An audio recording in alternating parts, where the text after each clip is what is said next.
Hi everyone. ఇవాళ హాంకాంగ్లో జరిగిన ఒక వింటర్ ఫస్ట్ ఈవెంట్లో ఫైర్ వర్క్స్ ప్రోగ్రామ్ చూద్దాము.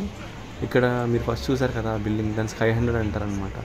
అక్కడ ఏమైనా నోటిఫికేషన్స్ ఉంటే మెసేజెస్ కనిపిస్తూ ఉంటాయి. ఇక్కడ వెల్కమ్ హెచ్కే అని మెసేజ్ ఉంది. ఇది హాంకాంగ్లోని టాలెస్ట్ బిల్డింగ్. దానికి టికెట్ ఉంటుంది. ఆ టికెట్ పే చేస్తే పైకి వెళ్ళి మొత్తం హాంకాంగ్ వ్యూ అంతా కనిపిస్తుంది అనమాట. చూడండి ఎంతమంది వచ్చారో. ఇక్కడ అందరూ ఏంటంటే మ్యాక్సిమం హాలిడేస్లో కానీ లేకపోతే వీకెండ్స్లో కానీ ఎప్పుడు బయట తిరుగుతూనే ఉంటారనమాట. ఏదైనా చిన్న ఈవెంట్ జరిగితే చాలు చాలామంది గ్యాదర్ అవుతారు అక్కడికి.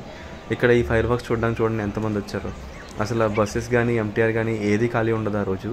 మేము కొంచెం ఎర్లీగా వచ్చాము. ఎర్లీగా రావడం వల్ల కింద క్రౌడ్లో కాకుండా పైకి యాక్సెస్ దొరికింది.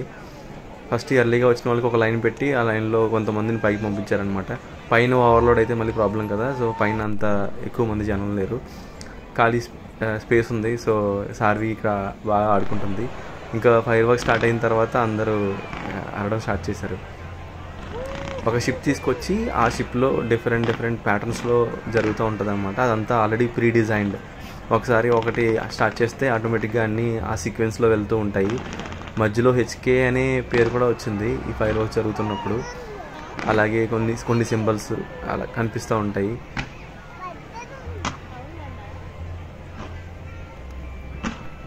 మేము ప్రజెంట్ ఉన్న ప్లేస్ అయితే కౌలూన్ ఆర్ట్ పార్క్ అంటారనమాట. ఇది కౌలూన్ అనే ప్లేస్లో ఉంది. ఇక్కడి నుంచి మనకి విక్టోరియా హార్బర్ కనిపిస్తుంది. ఎక్కడైతే ఆ షిప్స్ ఉందో అది విక్టోరియా హార్బర్ అంటారనమాట. దానికి ఆపోజిట్లో ఉన్న ప్లేసెస్ ఏమో సెంట్రల్ అంటారు.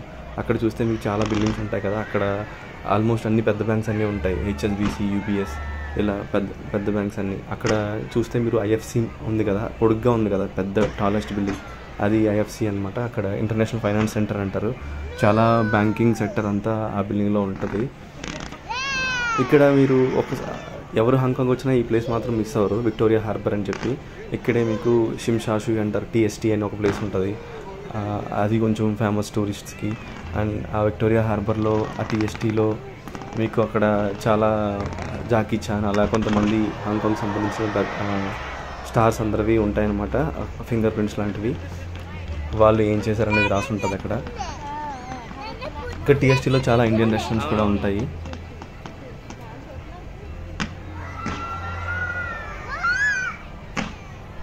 ఈ టీఎస్టీ అనే ప్లేస్లోనే హిందూ టెంపుల్, అది షిరిడి సాయిబాబా టెంపుల్ ఒకటి ఉంది. రీసెంట్గా ఇస్కాన్ టెంపుల్ కూడా కట్టారంట, కానీ మేము అక్కడికి వెళ్ళలేదు, ఒకసారి వెళ్ళాలి. అలాగే హ్యాపీ వ్యాలీ అని ఒక ప్లేస్ ఉంది. అక్కడ కూడా ఒక హిందూ టెంపుల్ ఉంది. అక్కడికి చాలాసార్లు వెళ్తాము. శివరాత్రి అది జరిగినప్పుడు భజనలు జరుగుతూ ఉంటాయి. అలాగే ఎవ్రీ సండే కూడా అక్కడ ఏదో ఈవెంట్ జరుగుతూ ఉంటుంది. మీరు ఆఫ్టర్నూన్ వెళ్ళినా ఈవినింగ్ వెళ్ళినా అక్కడ ప్రసాదం పెడతారనమాట.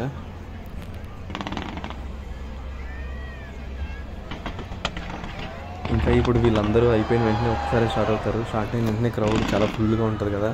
ఎంటీఆర్ అంటే ఇక్కడ ట్రైన్స్ అనమాట, అంటే మెట్రోలా చూసారు కదా. అక్కడ హెచ్కే అని వచ్చింది. అలాగే ఇక్కడ ఏదో సింబల్స్ వేయాలనుకున్నారు. ఆ సింబల్స్ ఏంటో నాకు అర్థం కాలేదు. హెచ్కే అనేది మాత్రం కొంచెం ప్రాపర్గా కనిపించింది.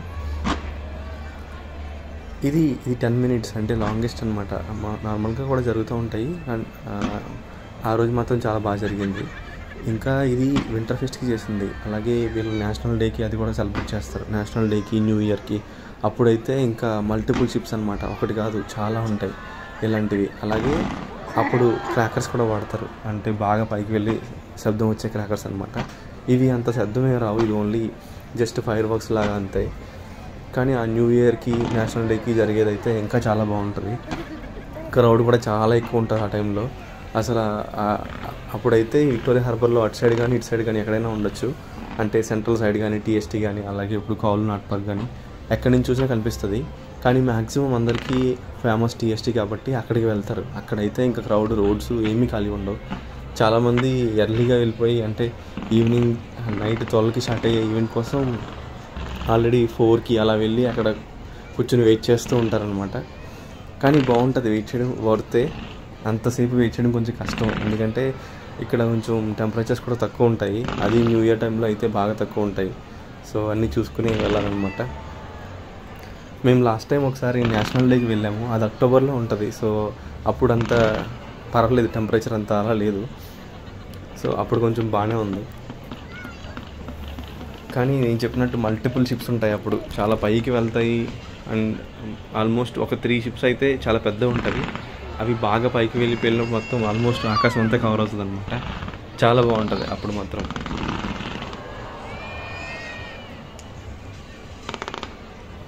ఇంకా ఇలాంటి ఈవెంట్స్ అయితే జరుగుతూనే ఉంటాయి. అక్టోబర్ నుంచి డిసెంబర్ వరకు వీళ్ళు ఏంటంటే హాంకాంగ్ టూరిజం బోర్డ్ వాళ్ళ టూరిజం ప్రమోట్ చేయడం కోసం ఇలాంటి ఈవెంట్స్ పెడుతూ ఉంటారనమాట.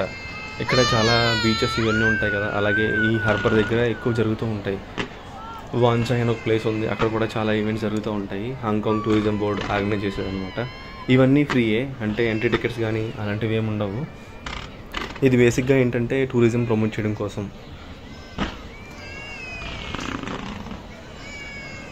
ఇంకా ఇందులో చాలామంది కనిపిస్తున్నారు కదా, అందరూ లోకల్సే ఉంటారు. వీళ్ళు ఏంటంటే ఒక ఈవెంట్ జరిగితే చాలు, ఏది జరిగినా సరే అందరూ వస్తారనమాట. దానివల్ల ఇంకా ఆ రోజు ట్రైన్స్ బస్సు ఫుల్ ఉంటాయి. ఇప్పుడు అయిన వెంటనే అందరూ ఒకసారి స్టార్ట్ అయ్యారనుకోండి, అసలు నడడానికి కూడా ఖాళీ ఉండదు.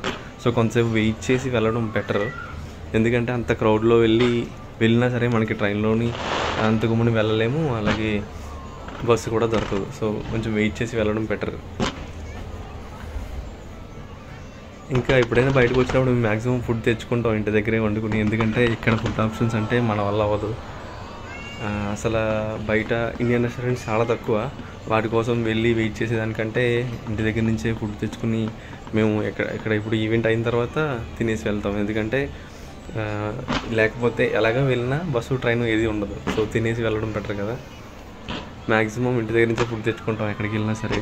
బయట ఫుడ్ అసలు టేస్ట్ చేయాలన్నా కూడా భయమే నాకు. ఎందుకంటే అది వాళ్ళు డిఫరెంట్ సాస్ వాడుతూ ఉంటారనమాట. సో వాళ్ళ వే ఆఫ్ కుకింగ్, వాళ్ళ కల్చర్ ఇవన్నీ వేరు కదా. సో కొంచెం తినడం కష్టమే. కనీసం ఆ రెస్టారెంట్ దగ్గరికి వెళ్ళినా సరే ఆ స్మెల్ వల్ల అదోలా అనిపిస్తుంది అనమాట, మనకి అలవాటు లేక. ఇంకా మనకైతే ఇండియన్ స్పైసెసే కావాలి.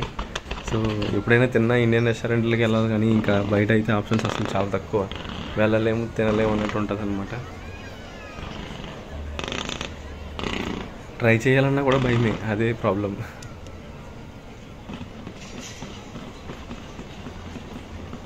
ఇంకా ఇదే ప్లేస్లో అప్పుడు క్రిస్మస్ ట్రీ కూడా పెట్టారు, చాలా పెద్ద క్రిస్మస్ ట్రీ. సో కొంతమంది ఏంటంటే ఈ ఈవెంట్ అయిపోయిన తర్వాత ఆ క్రిస్మస్ ట్రీకి వెళ్ళి చూసేవాళ్ళు కూడా ఉంటారు. సో అలా కొంచెం క్రౌడ్ డిస్ట్రిబ్యూట్ అయింది. కానీ ఎలా అయినా సరే ఇంత క్రౌడ్ని హ్యాండిల్ చేయడం కష్టమే. ఎక్కడికక్కడ వీళ్ళు కూడా డిసిప్లైన్గా ఉంటారు, అది ఇంపార్టెంట్. అసలు ఎక్కడికి వెళ్ళినా బస్ ఎక్కాలన్నా సరే అందరూ లైన్లో నుంచుని ఎవరి టర్న్ వచ్చే వరకు వాళ్ళు వెయిట్ చేస్తారు. ఈవెన్ బస్ దిగినప్పుడు కూడా ఫస్ట్ ఉన్న వాళ్ళు దిగి తర్వాత అలా ఆర్డర్లో దిగుతూ ఉంటారు. దానివల్ల ఎక్కడ క్రౌడ్ పుల్లింగ్ అలా పుష్ చేసుకోవడం అలాంటివి ఏమి ఉండదు. సో అదొకటి బాగుంటుంది వీళ్ళ డిసిప్లైన్. బై డిఫాల్ట్ ఎక్కడైనా సరే ఈ షాప్లో కొనుక్కున్నా సరే ఆటోమేటిక్గా లైన్ ఫామ్ చేస్తారు. ఎక్కడైనా ఆ క్యూ పాటించడం బాగా అలవాటు అయిందనమాట వాళ్ళకి. బస్ ఎక్కేటప్పుడు కానీ బస్ దిగేటప్పుడు కానీ అలా ఎక్కడైనా నుంచుని ఏమైనా కొనుక్కోవడానికి షాప్కి వెళ్ళినా సరే అక్కడ కూడా లైన్లో ఉండి చాలా ఆ డిస్ట్రిబ్యూట్ మాత్రం చాలా బాగుంటుంది. నెక్స్ట్ నీట్నెస్ ఒకటి. ఎక్కడ ఎవరో చిన్న చాక్లెట్ వ్యాపారం కూడా కింద పాడారనమాట. డస్ట్బిన్స్ ఉంటాయి ఎక్కడికక్కడ. సో పట్టుకెళ్ళి డస్ట్బిన్స్లో పాడితే సరిపోద్ది. మ్యాక్సిమం ఎక్కడైనా సరే డస్ట్బిన్స్ ఉంటే చాలామంది డస్ట్బిన్స్లో వేయడానికే చూస్తారు. సో ఇప్పుడైనా ఒక సిటీలో ఎక్కువ డస్ట్బిన్స్ పెడితే ఆటోమేటిక్గా అక్కడ క్లీన్గానే ఉంటుంది. ఇది చాలా చిన్న కంట్రీ కదా, సో వీళ్ళకి ఈజీ అయిందనమాట ఆర్గనైజ్ చేయడం అవన్నీ. క్రౌడ్ ఎక్కువే ఉన్న తక్కువ ప్లేస్లో, అంటే హైలీ డెన్స్ ఏరియా అని చెప్పొచ్చు. ఉన్న తక్కువ ప్లేస్ కానీ క్రౌడ్ ఎక్కువ. అందువల్ల ఏంటంటే ఇక్కడ హౌసింగ్ రెంట్స్ ఇవన్నీ చాలా ఎక్కువ. ఇంకా ఇల్లులు కూడా చాలా చిన్నగా ఉంటాయి అన్నమాట. ఆ చిన్న ఇల్లుకి కూడా చాలా రెంట్ పే చేసి వస్తుంది. ఆ 10 minutes కూడా సార్వి కనిపించడం కోసం అలా ఎత్తుకునే చూపించాం. ఇంకా ఆల్మోస్ట్ ఎండింగ్కి వచ్చింది, 10 minutes అవుతుంది కదా. సో లాస్ట్లో ఫైనల్ టచ్ బాగుంటుంది అనమాట. అది అయిపోయాక ఇంకా క్రౌడ్ అంతా రిటర్న్ స్టార్ట్ అవుతారు. అప్పుడు మాత్రం ఇంకా నడ్డానికి కూడా ప్లేస్ ఉండదు.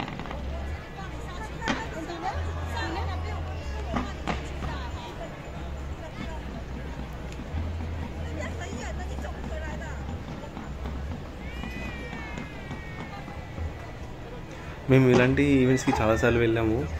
ఫస్ట్ టైం చూసాను మాత్రం చాలా బాగా అనిపించింది. ఎందుకంటే అదంతా ఒక ప్యాటర్న్లో జరుగుతూ ఉంటుంది కదా, క్రాకర్స్ అన్నీ ఒక ఆర్గనైజ్డ్గా ఫస్ట్ ఒక కలర్ తర్వాత ఒక కలర్ అలా డిజైన్ వేలో ఒక్కసారి మనం ట్రిగ్గర్ చేస్తే చాలు ఆటోమేటిక్గా 10 minutes అవే కంటిన్యూస్గా ప్యాటర్న్ వైజ్ వెళ్తూ ఉంటాయి. సేమ్ ఇలాగే డ్రోన్ షో కూడా జరుగుతూ ఉంటుంది. డ్రోన్ షో అంటే డ్రోన్స్తో డిఫరెంట్ షేప్స్లో వస్తాయి అన్నమాట. మనకి ఇండియాలో కూడా చాలాసార్లు చేశారు. విజయవాడలో కూడా రీసెంట్గా జరిగింది డ్రోన్ షో. ఇది ఫైనల్ టచ్ అనమాట. థ్యాంక్స్ ఫర్ వాచింగ్ కింద. ఇంకా క్రౌడ్ స్టార్ట్ అవ్వడం చూపిస్తాను చూడండి, ఎంతమంది క్రౌడ్ వెళ్తూ ఉంటారు. వీళ్ళందరిలో వెళ్ళి ఆ ట్రైన్లో ప్లేస్ లేక నుంచి అక్కడ ఎంటీఆర్ స్టేషన్స్ అన్నీ ఫుల్గా నిండిపోయి ఉంటాయి. సో కొంతసేపు వెయిట్ చేసి అలాగే మేము తెచ్చుకున్న ఫుడ్ తినేసి అప్పుడు స్లోగా వెళ్ళడం better. Thanks everyone. Please like, share and subscribe. Thank you.